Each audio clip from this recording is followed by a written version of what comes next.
নমস্কার। Aparichita the untold one চ্যানেলে আপনাদের সবাইকে স্বাগত। আমি আমার চ্যানেলে বিভিন্ন ধরনের অডিও স্টোরি ও উপন্যাস পাঠ করে থাকি।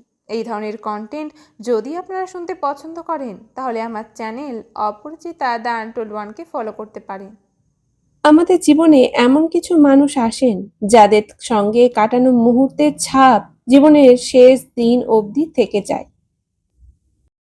তেমন ভাবেই আলাপ হয়েছিল কাবুলিওয়ালা ও খুকির। তারপর কি হলো তাদের তাদের সেই মিষ্টি সম্পর্কেরই পরিণতি বা কি হলো জানতে চান? তাহলে শুনে ফেলুন আজকের গল্প। আজকে আপনাদের জন্য রইল রবীন্দ্রনাথ ঠাকুরের লেখা কাবুলিওয়ালা গল্পটি। আমার 5 বছর বয়সের ছোট্ট মেয়ে মিনি এক দণ্ড কথা না কহিয়া থাকিতে পারে না। পৃথিবীতে জন্মগ্রহণ করিয়া ভাষা শিক্ষা করিতে সে কেবল 1 বৎসর কাল ব্যয় করিয়াছিল। তাহার পর হইতে যতক্ষণ সে জাগিয়া থাকে এক মুহূর্ত মৌনভাবে নষ্ট করে না। তাহার মা অনেক সময় ধমক দিয়া তাহার মুখ বন্ধ করিয়া দেয়, কিন্তু আমি তাহা পারি না। মিনি চুপ করিয়া থাকিলে এমনি অস্বাভাবিক দেখিতে হয় যে আমার বেশিক্ষণ সহ্য হয় না। এই জন্য আমার সঙ্গে তাহার কথোপকথনটা কিছু উৎসাহের সহিতই চলে। সকালবেলায় আমার নভেলের সপ্তদশ পরিচ্ছেদে হাত দিয়াছি, এমন সময় মিনি আসিয়াই আরম্ভ করিয়া দিল। বাবা, রামদয়াল দারোয়ান কাককে কৌয়া বলছিল, সে কিচ্ছু জানে না। না, আমি পৃথিবীতে ভাষার বিভিন্নতা সম্বন্ধে তাহাকে জ্ঞান দান করিতে প্রবৃত্ত হইবার পূর্বে সে দ্বিতীয় প্রসঙ্গে উপনীত হইল। দেখো বাবা, ভোলা বলছিল আকাশে হাতি সুঁড় দিয়ে জল ফেলে, তাই বৃষ্টি হয়। মা গো, ভোলা এত মিছিমিছি বকতে পারে? কেবলই বকে, দিন রাত বকে। এ সম্বন্ধে আমার মতামতের জন্য কিছুমাত্র অপেক্ষা না করিয়া হঠাৎ জিজ্ঞাসা করিয়া বসিল, বাবা, মা তোমার কে হয়? মনে মনে কহিলাম শ্যালিকা, মুখে কহিলাম মিনি, তুই ভোলার সঙ্গে খেলা করগে যা, আমার এখন কাজ আছে। সে তখন আমার লিখিবার টেবিলের পার্শ্বে আমার পায়ের কাছে বসিয়া নিজের 2 হাঁটু এবং হাত লইয়া অতি দ্রুত উচ্চারণে আগডুম বাগডুম খেলিতে আরম্ভ করিয়া দিল। আমার সপ্তদশ পরিচ্ছেদে প্রতাপ সিংহ তখন কাঞ্চনমালাকে লইয়া অন্ধকার রাত্রে কারাগারের উচ্চ বাতায়ন হইতে নিম্নবর্তী নদীর জলে ঝাঁপ দিয়া পড়িতেছেন। আমার ঘর পথের ধারে। হঠাৎ মিনি আগডুম বাগডুম খেলা রাখিয়া জানলার ধারে ছুটিয়া গেল এবং চিৎকার করিয়া ডাকিতে লাগিল, কাবুলিওয়ালা, ও কাবুলিওয়ালা। ময়লা ঢিলা কাপড় পরা, পাগড়ি মাথায়, ঝুলি ঘাড়ে, হাতে গোটা 2-4 আঙুরের বাক্স, এক লম্বা কাবুলিওয়ালা মৃদুমন্দ গমনে পথ দিয়া যাইতেছিল। তাহাকে দেখিয়া আমার কন্যারত্নের কিরূপ ভাবোদয় হইল বলা শক্ত। তাহাকে ঊর্ধ্বশ্বাসে ডাকাডাকি আরম্ভ করিয়া দিল। আমি ভাবিলাম এখনই ঝুলি ঘাড়ে একটা আপদ আসিয়া উপস্থিত হইবে, আমার সপ্তদশ পরিচ্ছেদ আর শেষ হইবে না। কিন্তু মিনির চিৎকারে যেমনি কাবুলিওয়ালা হাসিয়া মুখ ফিরাইল এবং আমাদের বাড়ির দিকে আসিতে লাগিল, অমনি সে ঊর্ধ্বশ্বাসে অন্তঃপুরে দৌড় দিল। তাহার আর চিহ্ন দেখিতে পাওয়া গেল না। তাহার মনের মধ্যে একটা অন্ধবিশ্বাসের মতো ছিল যে ওই ঝুলিটার ভিতরে সন্ধান করিলে তাহার মতো 2-4টে জীবিত মানব সন্তান পাওয়া যাইতে পারে। এদিকে কাবুলিওয়ালা আসিয়া সহাস্যে আমাকে সেলাম করিয়া দাঁড়াইল। আমি ভাবিলাম যদিচ প্রতাপ সিংহ এবং কাঞ্চনমালার অবস্থা অত্যন্ত সংকটাপন্ন, তথাপি লোকটাকে ঘরে ডাকিয়া আনিয়া তার কাছ হইতে কিছু না কেনাটা ভালো হয় না। কিছু কেনা গেল। তাহার পর 5টা কথা আসিয়া পড়িল। আব্দুর রহমান, রুশ, ইংরাজ প্রভৃতিকে লইয়া সীমান্ত রক্ষানীতি সম্বন্ধে গল্প চলিতে লাগিল। অবশেষে উঠিয়া যাইবার সময় সে জিজ্ঞাসা করিল, বাবু, তোমার লেড়কি কোথায় গেল? আমি মিনির অমূলক ভয় ভাঙাইয়া দিবার অভিপ্রায়ে তাহাকে অন্তঃপুর হইতে ডাকাইয়া আনিলাম। সে আমার গা ঘেঁষিয়া কাবুলির মুখ এবং ঝুলির দিকে সন্দিগ্ধ নেত্রক্ষেপ করিয়া দাঁড়াইয়া রহিল। কাবুলির ঝুলির মধ্য হইতে কিশমিশ খোবানি বাহির করিয়া তাহাকে দিতে গেল। সে কিছুতেই লইল না, দ্বিগুণ সন্দেহের সহিত আমার হাঁটুর কাছে সংলগ্ন হইয়া রহিল। প্রথম পরিচয়টা এমনিভাবে গেল। কিছুদিন পরে একদিন সকালবেলা আবশ্যকবশত বাড়ি হইতে বাহির হইবার সময় দেখি আমার দুহিতাটি দ্বারের সমীপস্থ বেঞ্চির উপর বসিয়া অনর্গল কথা কহিয়া যাইতেছে এবং কাবুলিওয়ালা তাহার পদতলে বসিয়া সহাস্য মুখে শুনিতেছে এবং মধ্যে মধ্যে প্রসঙ্গক্রমে নিজের মতামত দোআঁশলা বাংলায় ব্যক্ত করিতেছে। মিনির পঞ্চবর্ষীয় জীবনের অভিজ্ঞতায় বাবা ছাড়া এমন ধৈর্যবান শ্রোতা সে কখনো পায় নাই। আবার দেখি তার ক্ষুদ্র আঁচল বাদাম কিশমিশে পরিপূর্ণ। আমি কাবুলিওয়ালাকে কহিলাম, উহাকে এসব কেন দিয়াছ, অমন আর দিও না বলিয়া পকেট হইতে একটা আধুলি লইয়া তাহাকে দিলাম। সে অসংকোচে আধুলি গ্রহণ করিয়া ঝুলিতে পুরিল। বাড়িতে ফিরিয়া আসিয়া দেখি সেই আধুলিটি লইয়া 16 আনা গোলযোগ বাঁধিয়া গিয়াছে। মিনির মা একটা শ্বেত চকচকে গোলাকার পদার্থ লইয়া ভৎসনার স্বরে মিনিকে জিজ্ঞাসা করিতেছেন, তুই এই আধুলি কোথায় পেলি? মিনি বলিতেছে, কাবুলিওয়ালা দিয়েছে। তাহার মা বলিতেছে, কাবুলিওয়ালার কাছ থেকে আধুলি তুই কেন নিতে গেলি? মিনি ক্রন্দনের উপক্রম করিয়া কহিল, আমি চাইনি, সে আপনি দিলে। আমি আসিয়া মিনিকে তাহার আসন্ন বিপদ হইতে উদ্ধার করিয়া বাহিরে লইয়া গেলাম। সংবাদ পাইলাম কাবুলিওয়ালার সহিত মিনির এই যে দ্বিতীয় সাক্ষাৎ তাহা নহে। ইতিমধ্যে সে প্রায় প্রত্যহ আসিয়া পেস্তা বাদাম ঘুষ দিয়া মিনির ক্ষুদ্র লুব্ধ হৃদয়টুকু অনেকটা অধিকার করিয়া লইয়াছে। দেখিলাম এই দুটি বন্ধুর মধ্যে গুটিকতক বাঁধা কথা এবং ঠাট্টা প্রচলিত আছে, যথা রহমতকে দেখিবা মাত্র আমার কন্যা হাসিতে হাসিতে জিজ্ঞাসা করিত, কাবুলিওয়ালা, ও কাবুলিওয়ালা, তোমার ঝুলির ভেতর কি? রহমত একটা অনাবশ্যক চন্দ্রবিন্দু যোগ করিয়া হাসিতে হাসিতে উত্তর করিত, হাতি। অর্থাৎ তাহার ঝুলির ভিতরে যে একটা হস্তি আছে, এইটাই তাহার পরিহাসের সূক্ষ্ম মর্ম। খুব যে বেশি সূক্ষ্ম তাহা বলা যায় না, তথাপি এই পরিহাসে উভয়েরই বেশ একটু কৌতুক অনুভব করিত এবং শরৎকালের প্রভাতে একটি বয়স্ক এবং একটি অপ্রাপ্ত বয়স্ক শিশুর সরল হাস্য দেখিয়া আমারও বেশ লাগিত। ইহাদের মধ্যে আরও একটা কথা প্রচলিত ছিল। রহমত মিনিকে বলিত, কি তুমি শ্বশুর বাড়ি কখনো যাবা না? বাঙালি ঘরের মেয়ে আজন্মকাল শ্বশুরবাড়ির শব্দটার সহিত পরিচিত, কিন্তু আমরা কিছু একেলে ধরনের লোক হওয়াতে শিশু মেয়েকে শ্বশুরবাড়ির সম্বন্ধে সজ্ঞান করিয়া তোলা হয় না। এজন্য রহমতের অনুরোধটা সে পরিষ্কার বুঝিতে পারিত না। অথচ কথাটার একটা কোনো জবাব না দিয়া চুপ করিয়া থাকা নিতান্ত তাহার স্বভাব বিরুদ্ধ। সে উল্টিয়া জিজ্ঞাসা করিত, তুমি শ্বশুরবাড়ি যাবে? রহমত কাল্পনিক শ্বশুরের প্রতি প্রকাণ্ড মোটা মুষ্টি আস্ফালন করিয়া বলিত, আমি শ্বশুরকে মারবে। শুনিয়া মিনি শ্বশুর নামক কোনো এক অপরিচিত জীবের দুরাবস্থা কল্পনা করিয়া অত্যন্ত হাসিত।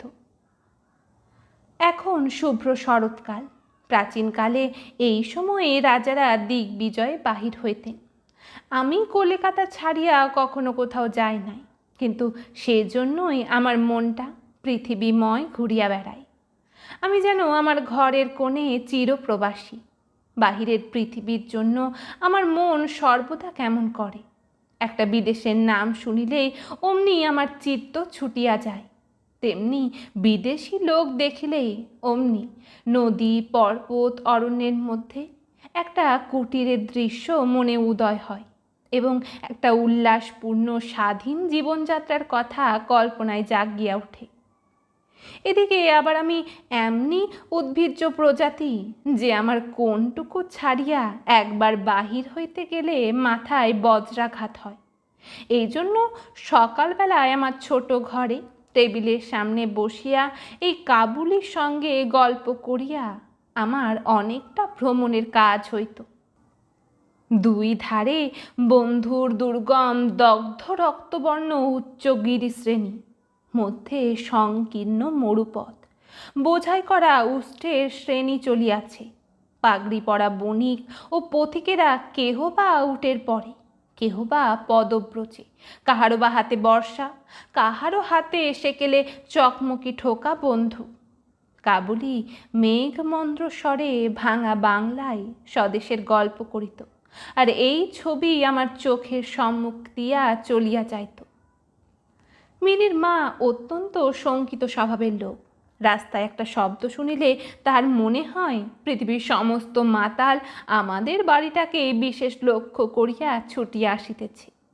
এই পৃথিবীটা যে সর্বত্রই চোর ডাকাত মাতাল সাপ বাঘ ম্যালেরিয়া শুয়োপোকা আরশোলা এবং গোড়ার দ্বারা পরিপূর্ণ, এতদিন পৃথিবীতে বাস করিয়াও সে বিভীষিকা তাহার মন হইতে দূর হইয়া যায় না। রহমত কাবুলিওয়ালা সম্বন্ধে তিনি সম্পূর্ণ নিঃসংশয় ছিলেন না।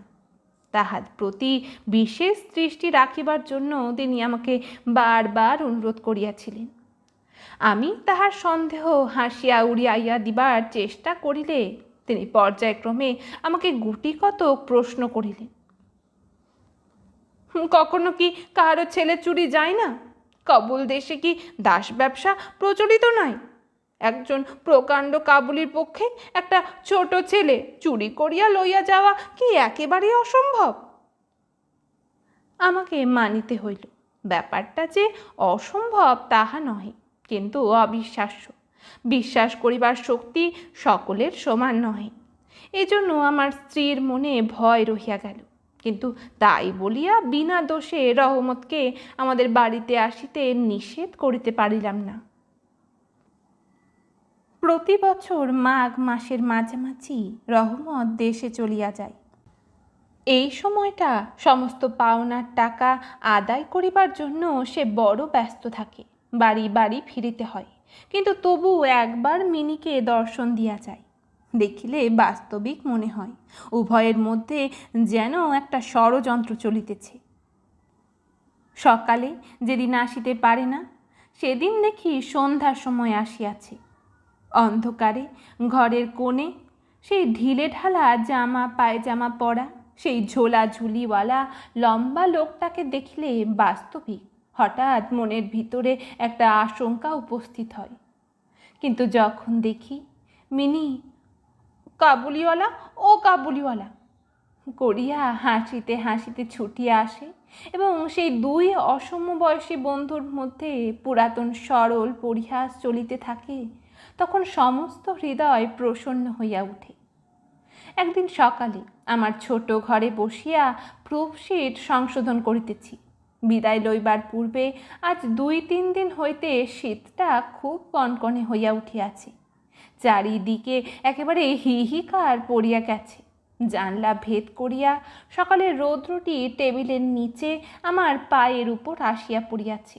সেই উত্তাপটুকু বেশ মধুর বোধ হইতেছে। বেলা বোধ করি 8টা হইবে।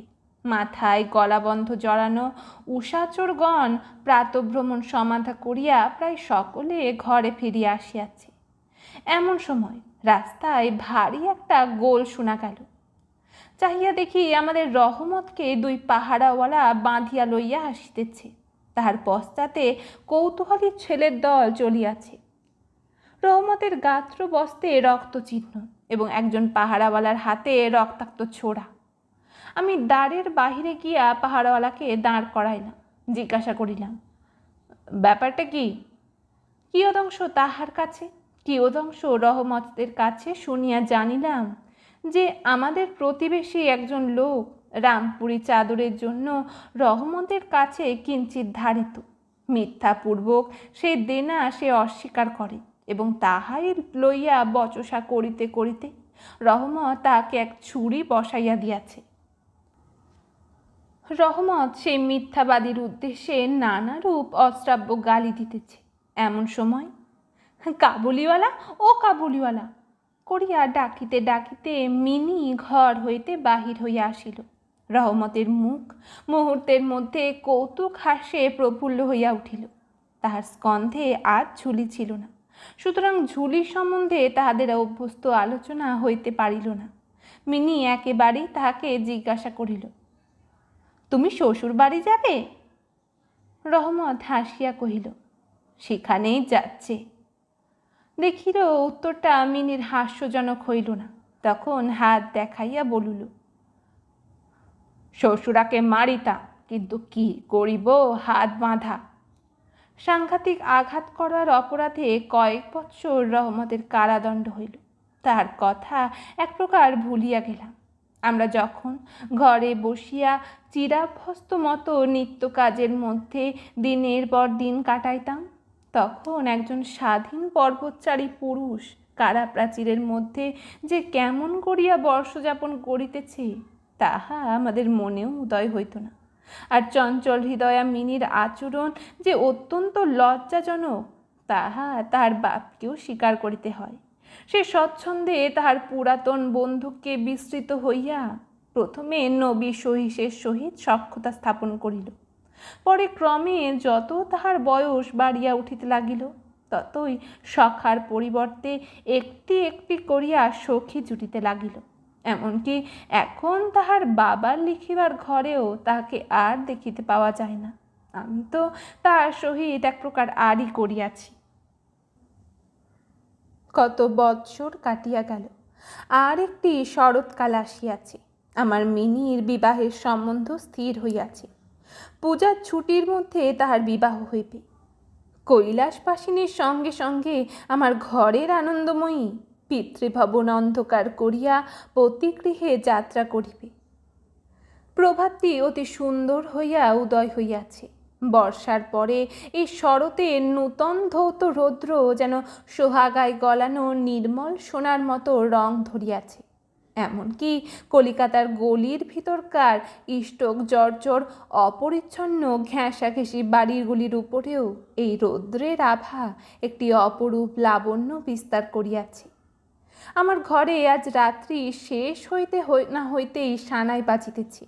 সে বাঁশি যেন আমার বুকের পঞ্জরের হাড়ের মধ্য হইতে কাঁদিয়া কাঁদিয়া বাজিয়া উঠিতেছে। করুণ ভৈরবী রাগিণীতে আমার আসন্ন বিচ্ছেদ ব্যথাকে শরতের রৌদ্রের সহিত সমস্ত বিশ্ব জগৎময় ব্যাপ্ত করিয়া দিতেছে। আজ আমার মিনির বিবাহ। সকাল হইতে ভারী গোলমাল, লোকজনের আনাগোনা। উঠোনে বাঁশ বাঁধিয়া পাল খাটানো হইতেছে। বাড়ির ঘরে ঘরে এবং বারান্দায় ঝাড় টাঙাইবার টুংটাং শব্দ উঠিতেছে। হাঁক ডাকে সীমানা। আমি আমার লিখিবার ঘরে বসিয়া হিসাব দেখিতেছি। এমন সময় রহমত আসিয়া সেলাম করিয়া দাঁড়াইল। আমি প্রথমে তাকে চিনিতে পারিলাম না। তাহার সে ঝুলি নাই, তাহার সে লম্বা চুল নাই, তাহার শরীরে পূর্বের মতো সে তেজও নাই। অবশেষে তাহার হাসি দেখিয়া তাহাকে চিনিলাম। কহিলাম, কিরে রহমত, কবে আসলি? সে কহিল, কাল সন্ধ্যাবেলা জেল হইতে খালাস পাইয়াছি। কথাটা শুনিয়া কেমন কানে খট করিয়া উঠিল। কোনো খুনিকে কখনো প্রত্যক্ষ দেখি নাই। ইহাকে দেখিয়া সমস্ত অন্তঃকরণ যেন সংকুচিত হইয়া গেল। আমার ইচ্ছা করিতে লাগিল, আজিকার এই শুভ দিনে এই লোকটা এখন এখান থেকে গেলেই ভালো হয়। আমি তাহাকে বলিলাম, আজ আমাদের বাড়িতে একটা কাজ আছে, আমি কিছু ব্যস্ত আছি, তুমি আর যাও। কথাটা শুনিয়া সে তৎক্ষণাৎ চলিয়া যাইতে উদ্যত হইল। অবশেষে দরজার কাছে গিয়া একটু ইতস্তত করিয়া বলিল, খোকিকে একবার দেখতে পাইব না? তাহার মনে বুঝি বিশ্বাস ছিল মিনি সেইভাবেই আছে। সে যেন মনে করিয়াছিল মিনি আবার সেই পূর্বের মতো কাবুলিওয়ালা ও কাবুলিওয়ালা করিয়া ছুটিয়া আসিবে। তাহাদের সেই অত্যন্ত কৌতুকাবহ পুরাতন হাস্যালাপের কোনরূপ ব্যত্যয় ঘটবে না।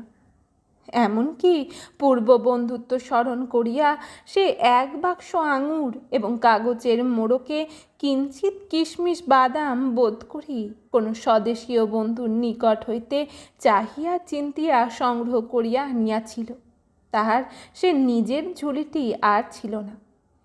আমি কহিলাম, আজ বাড়িতে কাজ আছে, আজ আর কাহারও সহিত দেখা হইতে পারিবে না। সে কিঞ্চিত ক্ষুণ্ণ হইল। স্তব্ধভাবে দাঁড়াইয়া একবার স্থির দৃষ্টিতে আমার মুখের দিকে চাহিল। তারপর বাবু সেলাম বলিয়া দ্বারের বাহির হইয়া গেল। আমার মনে কেমন একটু ব্যথা বোধ হইল। মনে করিতেছি তাকে ফিরিয়া ডাকিব, এমন সময় দেখি সে আপনি ফিরিয়া আসিতেছে। কাছে আসিয়া কহিল, এই আঙুর এবং কিঞ্চিত বাদাম খকির জন্য আনিয়াছিলাম, তাহাকে দিবেন? আমি সেগুলি লইয়া দাম দিতে উদ্যত হইলে সে হঠাৎ আমার হাত চাপিয়া ধরিল। কহিল, আপনার বহুত দয়া, আমার চিরকাল স্মরণ থাকিবে। আমাকে পয়সা দিবেন না বাবু। তোমার যেমন একটি লড়কি আছে, তেমনি দেশে আমারও একটি লড়কি আছে। আমি তাহারই মুখখানি স্মরণ করিয়া তোমার খোকির জন্য কিছু কিছু মেওয়া হাতে হাতে লইয়া আসি। আমি তো সওদা করতে আসি না। এই বলিয়া সে আপনার মস্ত ঢিলা জামাটার ভিতর হাত চালাইয়া দিয়া বুকের কাছে কোথা হইতে এক টুকরো ময়লা কাগজ বাহির করিল। বহু সযত্নে ভাঁজ খুলিয়া দুই হস্তে আমার টেবিলের উপর মেলিয়া ধরিল। দেখিলাম কাগজের উপর একটা ছোট্ট হাতের ছাপ। ফটোগ্রাফ নহে, তেলের ছবিও নহে। হাতে খানিকটা ভূষা মাখাইয়া কাগজের উপর তাহার চিহ্ন ধরিয়া লইয়াছে। কন্যার এই স্মরণ চিহ্নটুকু বুকের কাছে লইয়া রহমত প্রতি বৎসর কলিকাতার রাস্তায় মেওয়া বেচিতে আসে। যেন সেই সুকোমল ক্ষুদ্র শিশু হস্তটুকুর স্পর্শখানি তার বিরাট বিরোহী বৃক্ষের মধ্যে সুধা সঞ্চার করিয়া রাখে। দেখিয়া আমার চোখ ছলছল করিয়া আসিল। তখন সে যে একখানি কাবুলি মেওয়াওয়ালা, আর আমি যে একজন বাঙালি সম্ভ্রান্ত বংশীয়, তাহা ভুলিয়া গেলাম। তখন বুঝিতে পারিলাম সেও যে, আমিও সে। সেও পিতা, আমিও পিতা। তাহার পর্বত গৃহবাসিনী ক্ষুদ্র পার্বতীর সে হস্তচিহ্ন আমারই মিনিকে স্মরণ করাইয়া দিল। আমি তৎক্ষণাৎ তাকে অন্তঃপুর হইতে ডাকাইয়া পাঠিলাম। অন্তঃপুরে ইহাতে অনেক আপত্তি উঠিয়াছিল, কিন্তু আমি কিছুতে কর্ণপাত করিলাম না। রাঙা চেলি পরা, কপালে চন্দন আঁকা বধূবেশিনী মিনি সলজ্জভাবে আমার কাছে আসিয়া দাঁড়াইল।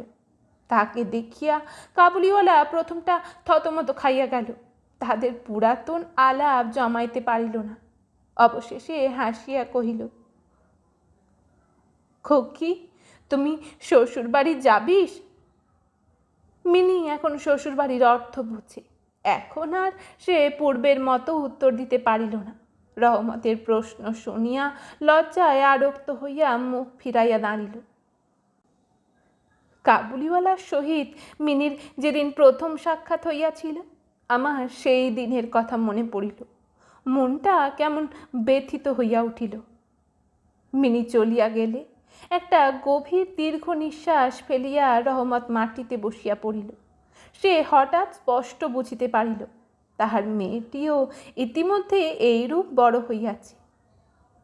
তাহার সঙ্গেও আবার নতুন আলাপ করিতে হইবে। তাহাকে ঠিক পূর্বের মতো তেমনটি আর পাইবে না। এই 8 বৎসরে তাহার কি হইয়াছে কেই বা জানে। সকালবেলায় শরতের স্নিগ্ধ রৌদ্র কিরণের মধ্যে সানাই বাজিতে লাগিল। রহমত কলিকাতার এক গলির ভিতর বসিয়া আফগানিস্তানের এক মরু পর্বতের দৃশ্য দেখিতে লাগিল। আমি একখানি নোট লইয়া তাহাকে দিলাম, বলিলাম,